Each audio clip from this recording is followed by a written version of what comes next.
Hello দর্শক, আসসালামু আলাইকুম। আশা করি সকলে ভালো আছেন। তো দর্শক, এই যে গাছটি দেখতেছেন, তো বন্ধুরা এই গাছটি যদি আপনারা রেগুলার ব্যবহার করতে পারেন, তাহলে বন্ধুরা আপনাদের কখনো টাকা দিয়ে ওষুধ কিনে খেতে হবে না। তো বন্ধুরা আপনারা চাইলে ঘরে বসে আপনাদের নিজের প্রয়োজনীয় ওষুধ তৈরি করতে পারবেন শুধুমাত্র এই গাছটি দিয়ে।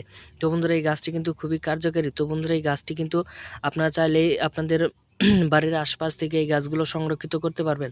তো বন্ধুরা এই গাছগুলো কিন্তু রাস্তার আশেপাশে বা আপনাদের যে পতিত ক্ষেতগুলো রয়েছে, তো বন্ধুরা সেইখানে আপনারা এই গাছগুলো পেয়ে যাবেন। তো বন্ধুরা এই বাড়ির আশেপাশে কিন্তু এই ধরনের গাছগুলো বেশি হয়ে থাকে।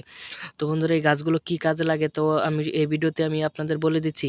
তো বন্ধুরা এই গাছগুলো আপনারা যদি ব্যবহার করেন, তাহলে কিন্তু আপনারা এই গাছের কার্যকারিতা পেয়ে যাবেন। তো বন্ধুরা আপনাদের যদি প্রচুর পরিমাণে জ্বর, ঠান্ডা, কাশি হয়ে থাকে, তাহলে বন্ধুরা এই গাছের পাতাগুলো যদি আপনারা রস করে খেতে পারেন রেগুলার, তাহলে বন্ধুরা এই গাছের কার্যকারিতা পেয়ে যাবেন। তো বন্ধুরা এই গাছের রস করে আপনারা একটু তাল মিছরি দিয়ে আপনারা এই গাছের রসটি আপনারা খাবেন। তো বন্ধুরা এই গাছের রসটি যদি আপনারা খান, তাহলে বন্ধুরা আপনাদের কখনো জ্বর, ঠান্ডা, কাশি হবে না। তো আমি 100% গ্যারান্টি সহকারে বলছি।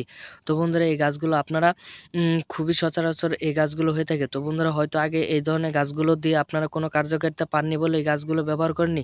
তো বন্ধুরা আমি আজকে আপনাদের বলে দিচ্ছি, এই গাছগুলো কিন্তু খুবই কার্যকারী।